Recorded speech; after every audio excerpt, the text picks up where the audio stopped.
Blog Talk Radio.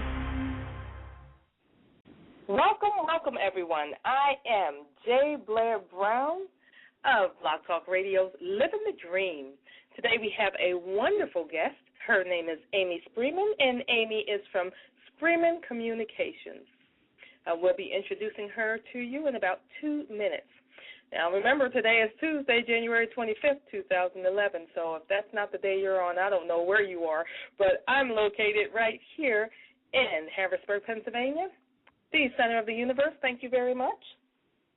Again, getting to our guest, Amy Spreeman. Amy Spreeman of Spreeman Communications comes from Wisconsin, very cold this time of year, and I'm going to patch her through in just a second. Are you there, Amy? I am. Hi, Judy. Hi. And well, I want to get right into it because I have a lot of questions for you tonight. I'd like you to give us a 60-second snapshot. Can you do that? All right, I can do that. Well, I have been a freelance writer for almost 20 years now, 19 actually. I have to go by how old my son is, but that can mean just about anything to your listeners. In my case, I consider myself a storyteller.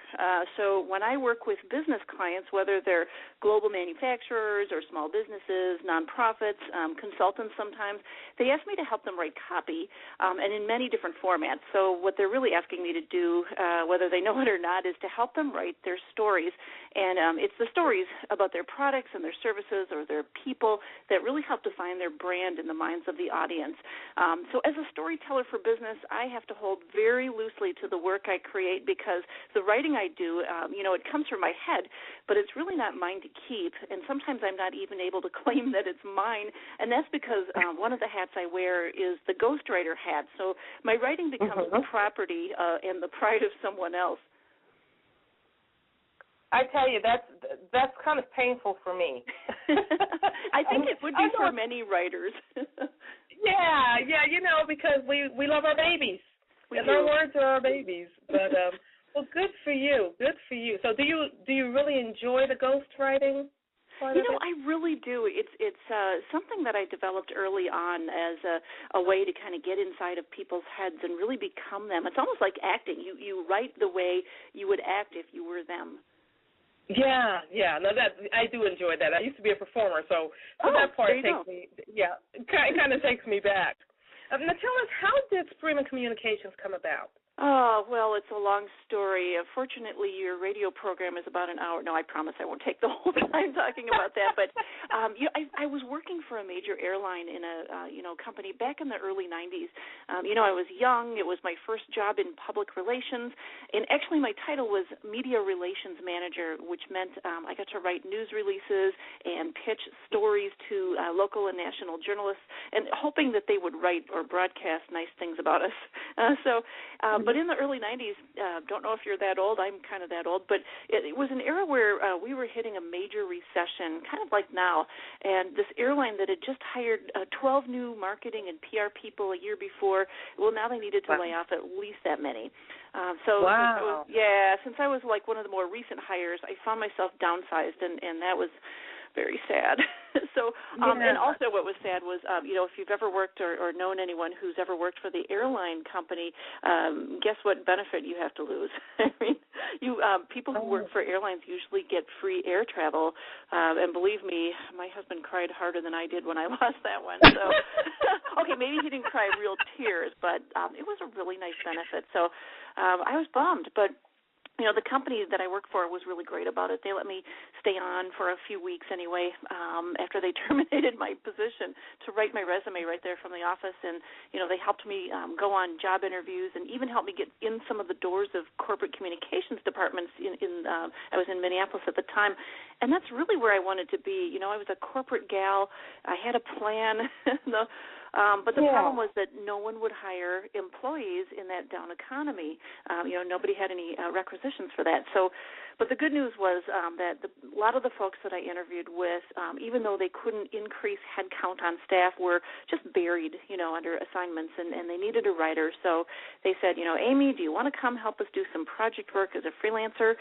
And I said, yes, I did it, and I loved it. But one of those informational interviews that just happened to be in a major Minnesota manufacturing company, very well known as an innovator, and you probably have some office supplies there within vision that you can see. Yeah.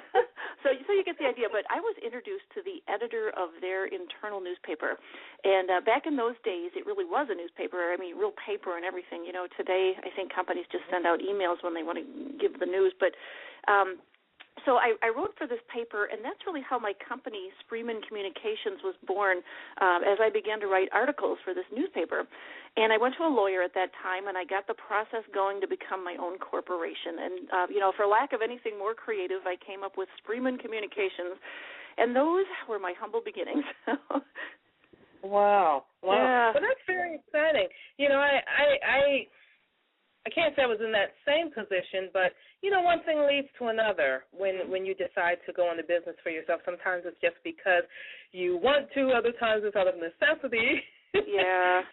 But in any event, I try to encourage people to use their backgrounds to write more. Because especially with the Internet the way it is today, and I'm sure my listeners are thinking, okay, we get it. But I have to say this, I don't think I can say it too often, that everyone has a story. Everyone has some form of communicating that they can do. And if your story needs to be told, get out there and do it. So that's why I wanted to have you. Yeah, that's why I wanted to have you on the show. I remember the first time we exchanged emails, and I think you said something like, well, I don't know what you would want me to do. Well, I don't think I had a very good story, but, happy to share it. But I think the people I interview have much better stories than I do. Well, I think everyone thinks that. But your story is no less captivating to someone who's just, tinkering on the brink. They don't really know. So that's why I ask different ones to come on the show, because everyone has something that's going to inspire another person. Yeah. And I think for you, you just said it. You were laid off. Well, who doesn't identify with that? Absolutely. You were laid off. to go make a living. Yeah, exactly. So, Amy, can you give us an idea or tell us, what is your background? Did you go to college? If so, where? And what was your major? And how does that tie in with what you're doing today? Well, it's kind of funny. I went to the University of Wisconsin thinking that, I'll go be a journalist. That's what I wanted to do. And at the time, they had a program there where you could either go on the print side and work for a newspaper or a magazine, or you could go into the broadcast side, and that was a whole different animal. I mean, you learned how to write for the ear and the eye rather than the printed word. You're writing for with images, with television, or with radio. You have to use very short sentences, as you know, and make the words flow a little bit differently. So anyway, I got training in both because I wasn't sure what I wanted to do. And I'll tell you my journey, but I ended up doing both. So never imagined I'd stay on the print side. When I graduated, I took a job as a part-time TV news reporter in a very small town, and lest you think it was glamorous, I was paid $50 a week. So it was very sad. I had to rent a room in somebody's house. But gradually I worked up to full-time. And you know what? I still qualified for food stamps and heat assistance from the county. So it was very pathetic. My mom would have to come and take me grocery shopping and pay my bills. Yeah. So I truly was a starving artist, but I loved it. It was exciting and fun as a single person. And eventually I became a news anchor and a producer, so I'd write the scripts that I would read on air.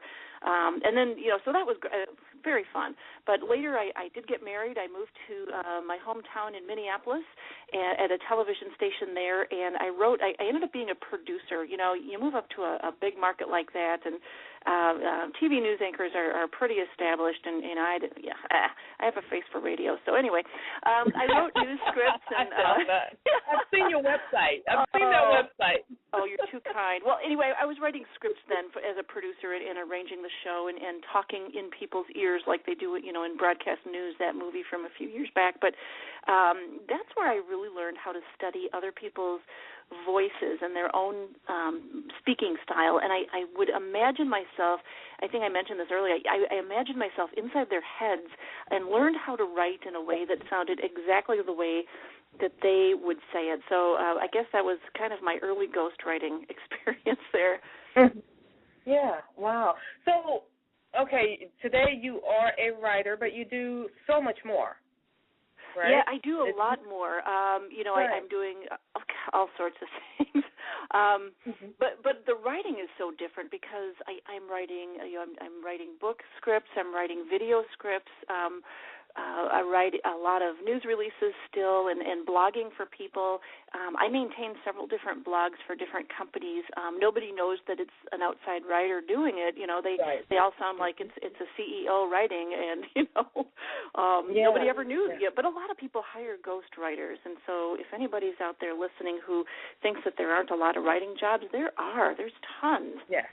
Yeah, because these days people don't have time to sit there and write blogs for their businesses. They really don't. They're too busy trying to get, income. So Right. Yeah. I totally agree with you. I tell you, I think the best thing ever happened for writers is the Internet. Oh, absolutely. I agree with you. Whoever started it, we all should just give them a percentage each quarter. Well, yeah. Maybe it's Al Gore. I don't know. Oh, yeah, okay. We're gonna stop with that one. Oh, okay, fine. So, did you always know that you wanted to write? And for instance, I knew when I was in the 4th grade that I loved writing. I didn't know that I would eventually become a writer, but I knew that I really loved it. How long have you known that you really loved it and you wanted to go into that field? Well, actually, this is going to sound really terrible, but I was discouraged from writing early on in my childhood. Really? People used to judge me when I was a kid for having the world's worst handwriting, and it's absolutely true today. My writing today looks exactly like it did when I was in 1st grade. I mean, my mom saved a little scrapbook with my writing. Wow, I could have written that yesterday. I mean, it does. It's so people used to think, well, if you're a writer, you have to have beautiful handwriting, right? But I often heard from people, you better not go into the writing business. And then in high school, I remember taking a typing class with those old Selectric typewriters. Remember those? And I was horrible at it. I got my first D ever, and very depressed, and I knew I couldn't get a job where typing was involved. So I'm not sure what I wanted to do then. But once those keyboards were invented, I had to very quickly learn to type and type fast as people told me their stories or I interviewed them. So I got going really quickly on that. But early on, I guess in 10th grade is when I knew that creative writing was something that really excited me and gave me a passion.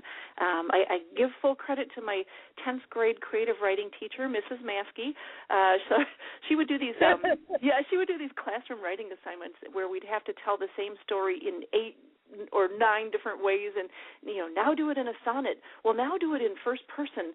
Now do it as a radio script, and so the rest of the class would just groan collectively. But I loved it, and I couldn't wait to do it all again the next day. Oh, that sounds like a wonderful exercise. Yeah, it was a lot of fun, but I don't think the rest of my classmates really appreciated that class very much. Well, you talk about the old typewriters. Let me tell you how bad I was. They had to take me out of the course. My doctor insisted. Really? I was so bad at it. When how the kids today don't know anything about. Well, divide by this much and subtract this, and that's your word per minute. When I did mine, the teacher said that's not possible. I stank at it so badly. I got a -2. Oh, really? A -2. The teacher said it's impossible. But my mother forced me to take that class. Well, back in the day, we thought we had to because that was the thing. Yeah. You can't get a job in business if you don't know how to type. Yeah. Well, I mean, and eventually it helped me, but when you're in high school and you're having stress headaches at the same time every day, and your doctor has to intervene, that you got to question, whether or not the course is for you. So anyway, that's my story. Oh, that's hilarious. Do you have a particular niche that you write for, or one that you really is just endearing to you more than any other? Well, in my position, I have to be able to do a lot of different writing, and so I do a lot. But what I love the most is script writing and blogging for many different writing vehicles. Those two I favor. And my two favorite topics are, I would say first the feature stories on people who've had some major experience in their life that has changed them or changed their hearts forever. I love people taking on a journey from the very beginning of they're one way in this early scene, and then by the end of the story they're in a completely different place. So that I like doing that.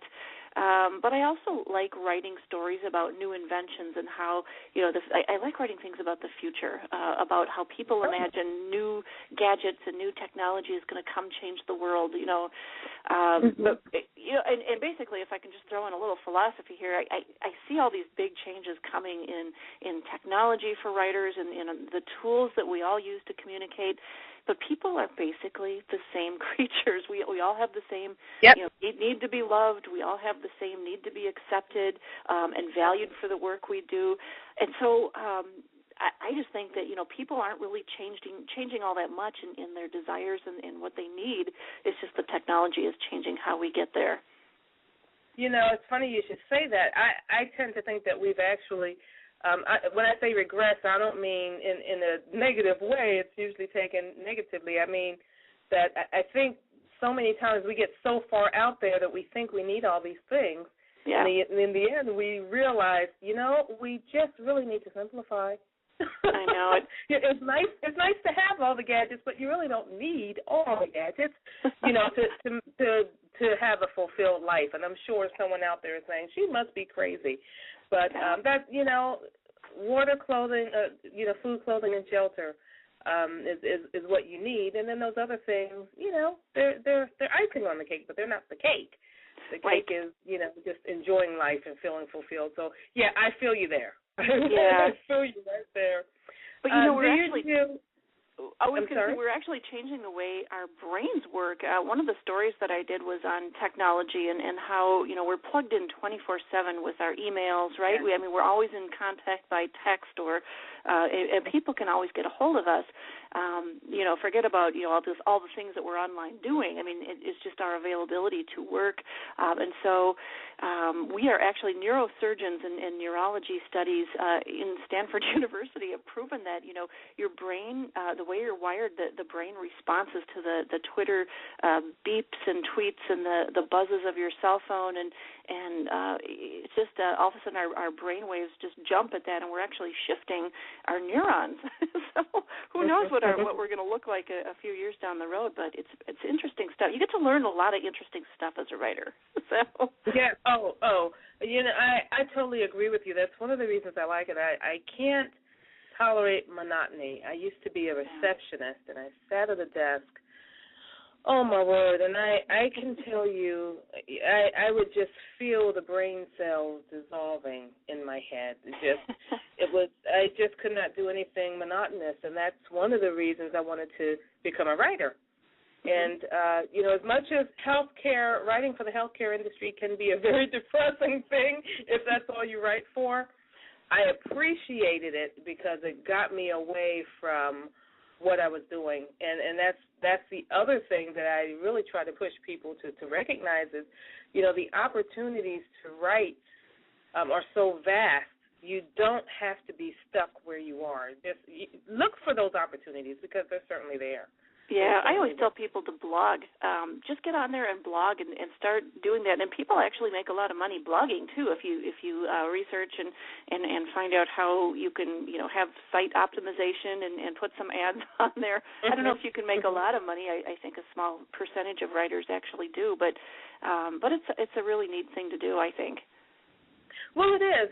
I just published my first ebook, and it's entitled "You Can Become a Freelance Writer in 60 Days." Wow! And the way, I tell you, I've gotten some real nice compliments, so I'm very happy that it's working for someone. Oh, I'm gonna have to check that out. The first thing that I do is say, okay, start a blog. Before I even go into what a blog is and how, it's going to help your writing. It's just, let's just start this. We're going to start the blog, because once you start a blog and you get into the habit of writing every day, then you can expand to other things. So you're right on point with that. The blogging is the way to go, especially if you don't have the background. Yeah, and you know what it does too is you can tell people on the interview, if you're trying to get a job writing, well, I've got a job, I've got a blog if you'd like to check out, my style. And you can even put on your blog, on another tab, you can put writing samples of things that you have done and begin to build those writing samples so that people can say, oh, okay, this really fits our company, or this really fits our vision for where we want to take our business. So, I think blogging is excellent. Actually, in the book, I explained that by the end of the 60 days, for people who don't have any samples, your blog is going to serve as that sample. Yeah. It absolutely can. So thank you for validating that. I knew it worked. Well, I'll tell you what, as a ghostwriter, I don't have a lot of writing samples on my website.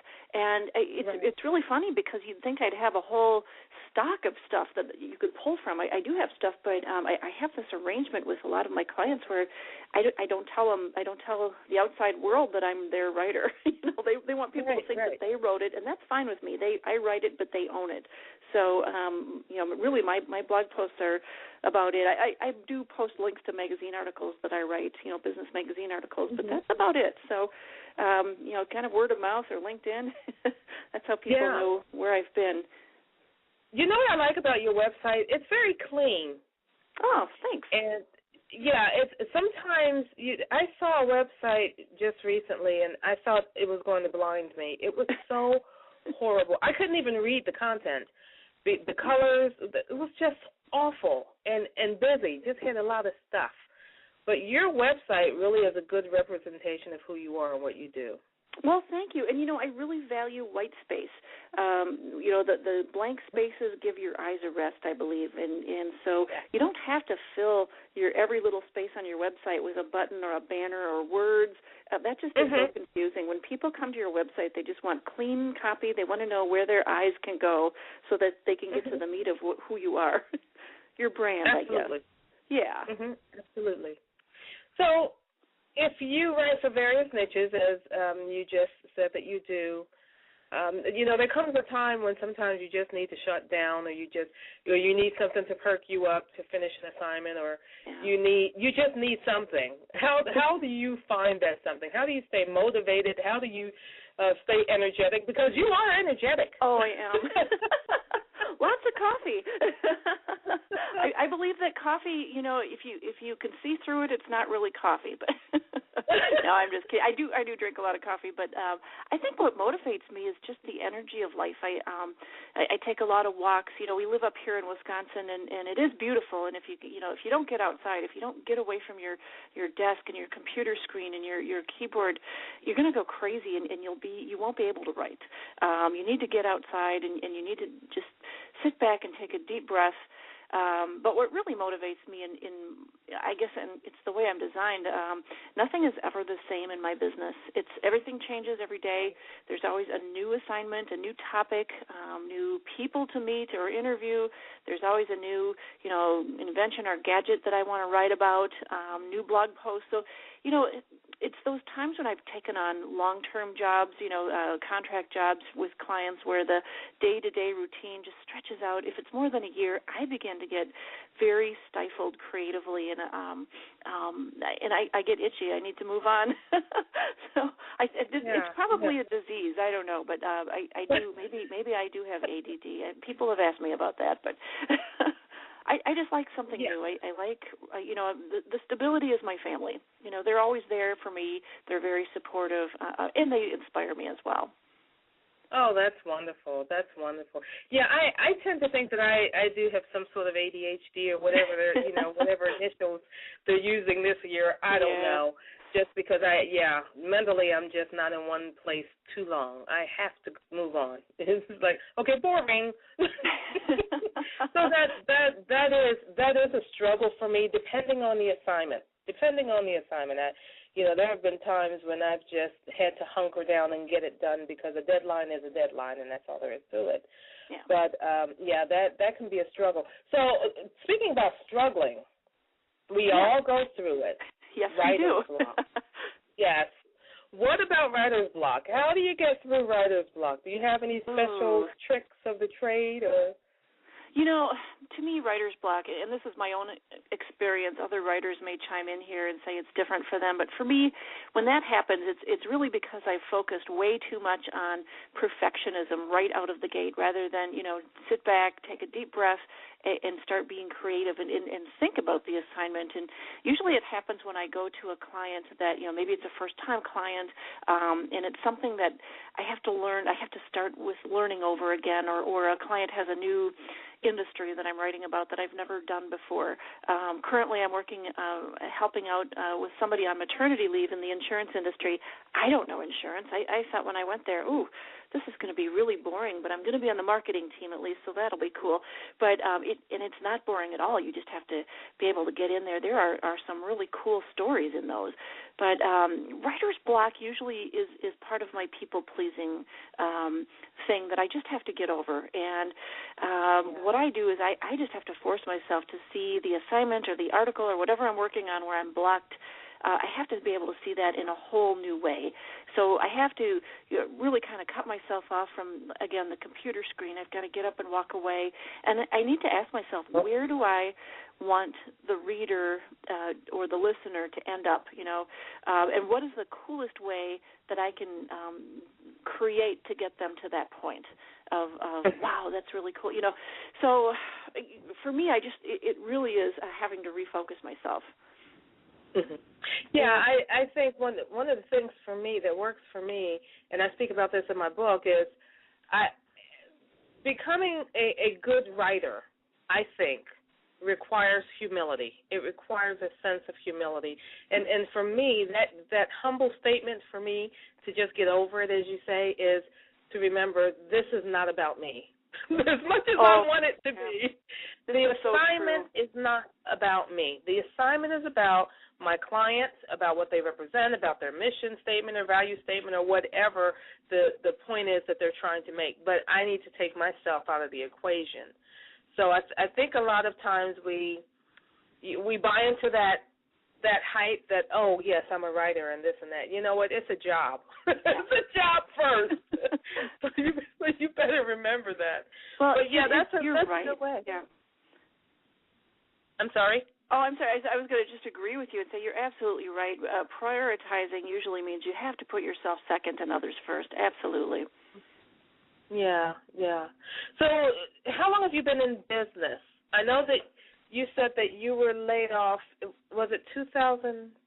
Actually, the layoff was in the early 90s. So my son was born. Let's see, we decided to have a child as a result of this. And it's been almost 20 years. That's a whole other story. Okay. But, I'll tell that to you sometime. Yeah, it's been about almost 20 years, and a lot has changed in those 20. Yeah, no, that's all right. So do you find that business is different for women today than it was when you began? Is it harder or easier, do you think? I don't know if it's harder or easier. I think women have an advantage. It might even be easier just because so many women have blazed that trail in the last 30 years. And women have really, since I first started 20 years ago, it's been incredible. There are so many women who are doing exactly what they want to do in their own terms. And, even with kids at home. I think I almost started to tell you the story, but when I first got laid off from that airline job all those years ago, my husband and I talked about me becoming my own boss, and it was very exciting. But it was also at that time that we decided that maybe now would be a good time to start a family since I didn't have, I wasn't tied down to a corporate job. I could freelance and have a little bit of freedom that way. So it was kind of a now or never kind of thing. And so we just decided that would be the thing to do. And, a year later, my son was born, and now I've got a daughter too. So, it's been incredible. It's been a great journey. Wow, that's different. I'm going to be laid off, and now I'm going to have a baby. Well, I figured if you can freelance right, you can pretty much set your schedule. Yeah. Now, how hard was that for you to do? Because, I mean, we talk a lot about freelance writing today, but back then it really wasn't that popular. Yeah, it really wasn't back then. Luckily, and I mentioned this before, the economy actually helped it become an opportunity for me, just because so many people weren't able to hire staff. They were letting people go. And if you didn't have something to do with the skills that you have, if you didn't get out there and try to take advantage of that down economy, somebody else would, and there weren't that many freelance writers at the time, so it was very competitive. It is competitive now, but so many people have their own niches that people are very highly specialized now, so it's easier. I think it's easier now to get into freelance writing than it was back then. I think I got very fortunate, and I was very blessed to have the opportunities and meet the people that I did at the time. I do have a kind of a funny story about the early days of having a newborn baby.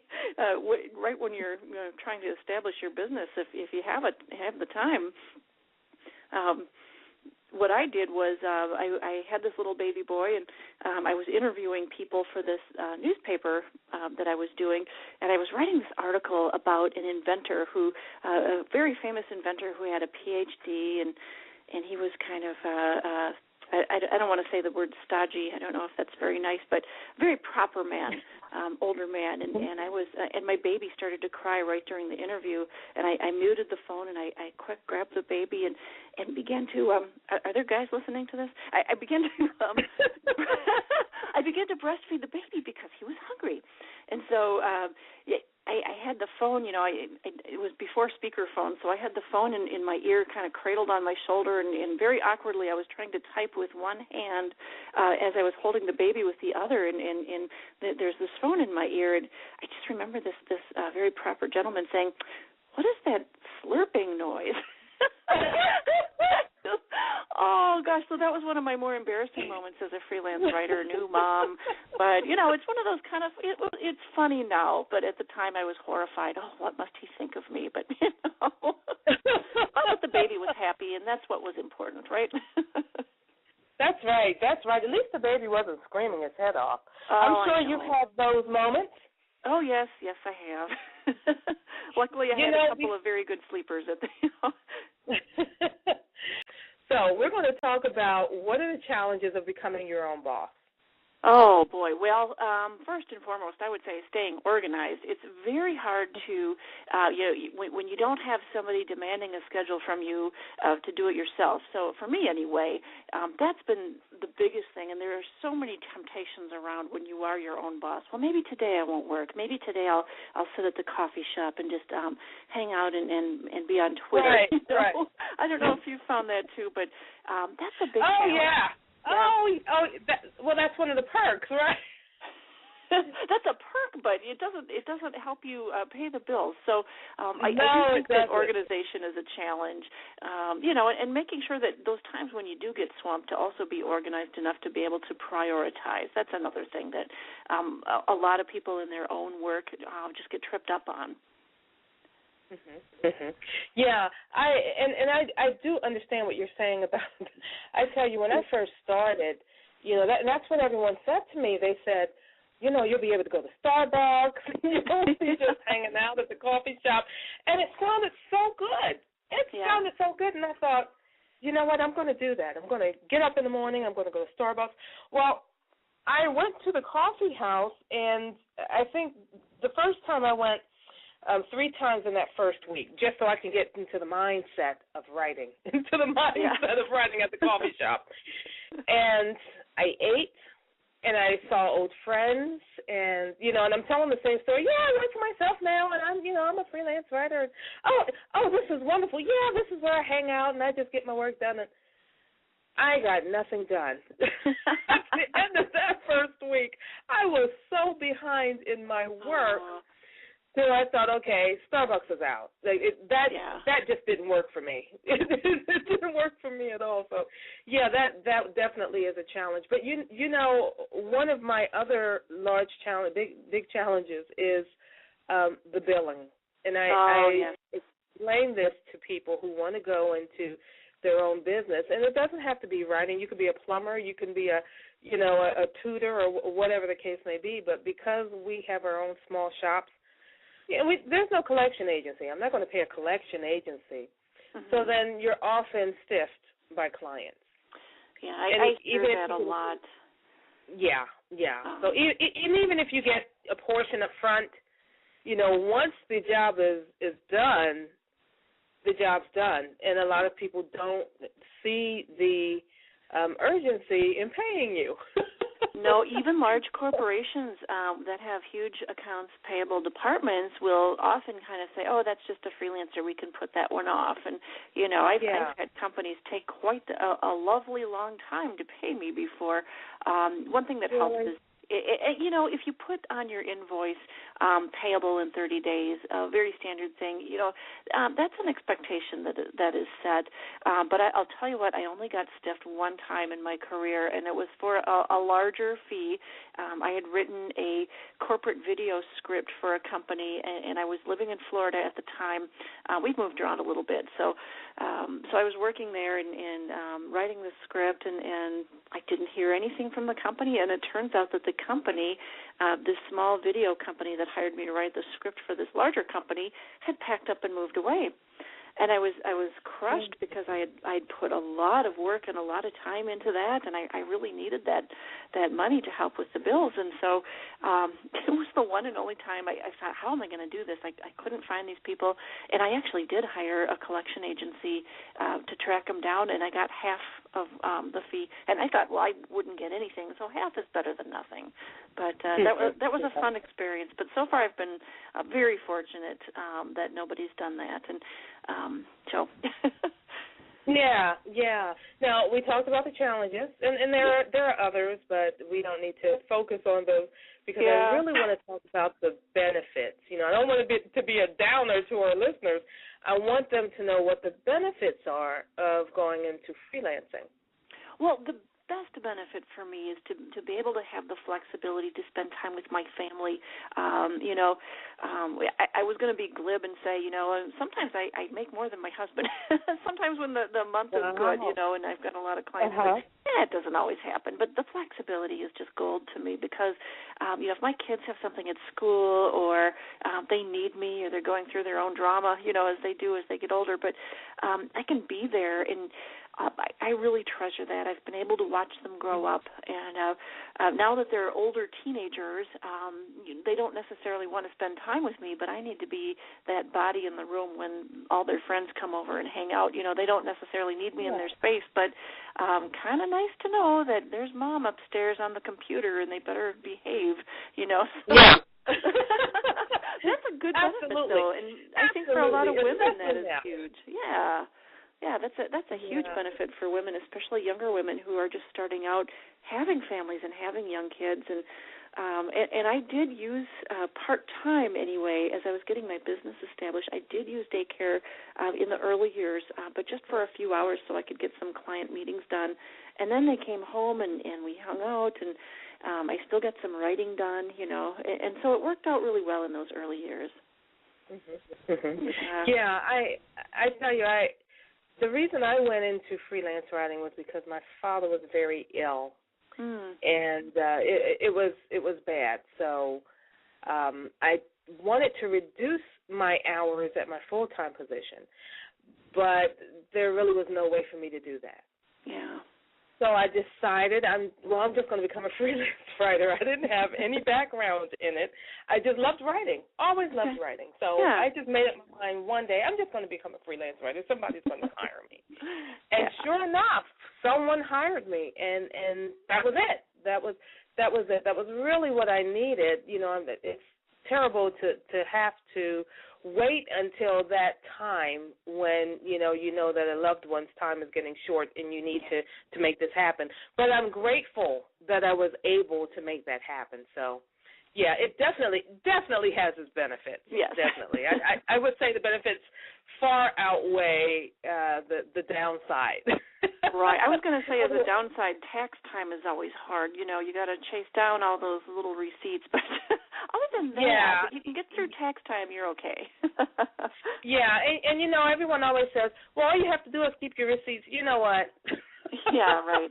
You know, if you kept those receipts every time you got them, like right as soon as you got them, every day, well, you know, an hour of your day would be spent taking care of those receipts and things like that. So yeah, that is a bummer, but you know, it's not enough to make you want to quit. No, sure. Not enough for that. So let's see, we're down to our last 12 minutes of the show. Okay. And before the end of the show, before I close, I want to let our listeners know what your website is, what your upcoming projects are, and how they can reach you, and anything else you want to put out there to plug you. So go ahead. Thank you. That's wonderful for the opportunity. Well, my website is SpreemanCommunications.com, and Spreeman is like shopping spree, S-P-R-E-E with a man. So, you know, men don't like to shop, so you can remember it that way, SpreemanCommunications.com. But I blog there, and I've got a few other things. And if you're a writer and you're thinking about, you know, how do I set up my website, check it out, because I had other writers, other experts guide me in that. You know, what do writers need to have? What kind of tabs? What do you need to say about yourself as a writer? So go there at least as an example of what you could do with a website if you're going to set one up. I don't have, like I said earlier, I don't have a lot of writing samples on there just because ghostwriters are often asked to keep it confidential. But I'd love to have people connect with me on Twitter. I love Twitter. I don't know if you do, but it's one of my favorite things. Yeah, and you can have little micro conversations with people, complete strangers, and I love that because that ends up usually going to a new level, and you can really meet people, and it's great, and you can make connections. I found things to write about on Twitter if you do a Twitter search. But if you want to find me, I'm the little @ sign and then A Spree. And so come follow me, and I'll follow you back. But as far as upcoming projects, I am ghostwriting a book and it's about women in business. So, of course, it's not my own book, but I'm writing it for a very prolific woman who is her own boss. She is the owner and CEO of her own global consultancy. And so this should be very interesting. And I'm writing like her, writing with the examples and the stories. So it's not like I would ever say the things that she does because she's in a different industry than I am, but it's very exciting. And what that might lead to, who knows? I think someday I'd like to write my own book, topic to be determined, I guess, but I don't think I want to write fiction. Friction is a different thing. I don't want to write fiction, though. I do want to write about real-life experiences, either mine or somebody else's, but that'll come. Yeah. I'm working on a ghostwriting project too. Now let me ask you this: when you do your ghostwriting, have you ever negotiated some sort of plug for your business, even though you can't say, yeah, I'm the one who wrote this, but usually that happens not in the pages of the book or on the cover, but usually on interviews or when the author is, talking to other people and giving recommendations. I get great recommendations that way. Every once in a while, and what an author will do is they'll include the name of the ghostwriter in the book. But in this case, this hasn't. It's probably not going to be. But this client of mine who I'm writing for is a very good friend, and she'll be very gracious with my name. I'm sure she'll share it. And it leads to other things, and everything leads to something else, I think. And I think with every project too, there's just a little more that you learn. For instance, the first ghostwriting project that I did was a remarkable story, and I was just so happy to have the opportunity. But I didn't do anything with it. I just thought, please, just let me do it. And it turned out to be a really great piece of work. And I remember someone who was close to the project said to me, "So you don't even get a thank you." No, I know.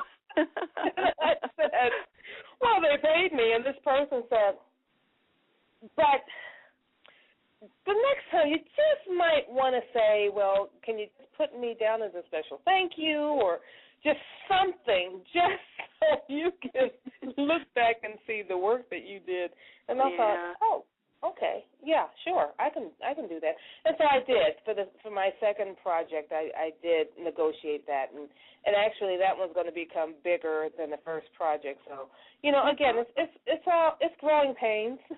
It's growing pains, but what are you going to do? So the blogs on your website. Mm-hmm. Are they general blogs, or do they deal with writing, or what types of topics do you deal with? I usually write about anything to do with writing, branding. I'm big into marketing, a lot of trends in social media.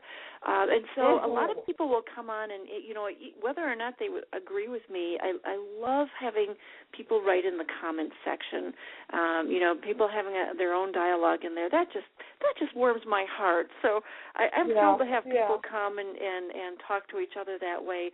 And I wrote, my more recent one is about blogging, and so the title of it was Bloggers, How Often Do You Post? And I posted a link on my LinkedIn account, just in a bloggers group that I have, and I have had, just in a few hours it's been up, I had 8 or 9 women. It was a women in blogging group, and they came in and they talked about their blogging schedules and what worked for them, and some people swear by blogging every day. Others think that once a week or twice a week is about more than they can handle, and so there's been some great discussion there. But I write about other things too, like branding, commercial trends, advertising trends that you see. And some of it's fun and some of it's more informational with links. But I try not to get too all over the board. But so mostly it's branding, social media, that kind of thing. I try to keep it focused that way. Yeah. I'm so glad that you mentioned a little earlier, you mentioned Twitter. I'm so glad that you did, because I try to really emphasize the use of Twitter to my clients who are really serious. So some people, they want to hire you as a writer, but they're not really serious about growing their business. I still don't understand that part, but they're going to pay me to do it, whatever. But for those who are really serious about growing their business and making those contacts, I'm a huge fan of Twitter. Oh. And I can't. I've even told my friends I enjoy that better than the other big one, only because the other big one is just so big. Yeah. At least with Twitter, I get to really streamline. I get to streamline it, and it's a whole different experience for me. So I do appreciate Twitter a lot. So I do too. I was going to say, if you ever get a chance to go to a local tweet up where you actually get to meet some local people who tweet, that's been incredible. And then you can start following real conversations with people that you've actually met. That's fantastic, and that's led to some wonderful business opportunities for me to write for people. I actually had somebody say, hey, so-and-so needs a freelance writer. Do you know of anyone? And of course, here I am, looking at the Twitter feed.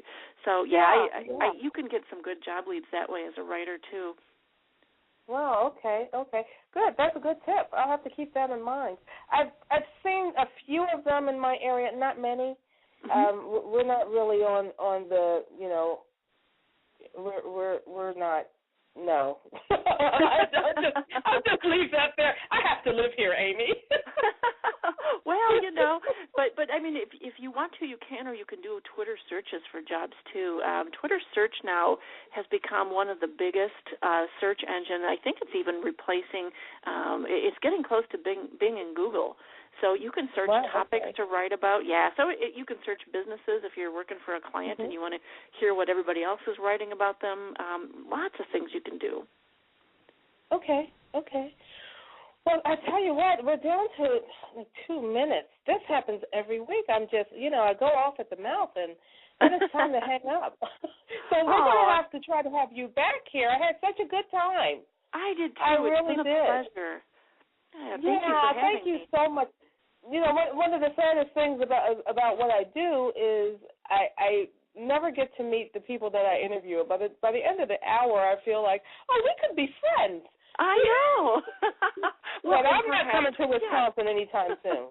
Right? Oh, well, you know, if you're ever in town, you can go to a Packer game, and that's the big news up here. But, yeah. Well, if you're here, you can go to a Steelers game. Okay. That's right. Our two teams are playing together. That'll be awesome. That's right. That's right. We're not going to get into that. Oh, what thank you so much, Amy. Thank you so much for coming on the show. Oh, it's been my pleasure. Anytime. Okay. Well, everyone say a farewell to Amy Spreeman of Spreeman Communications. And, Amy, I will speak with you later. Thanks so much for joining us tonight. Oh, take care. Bye-bye. Bye.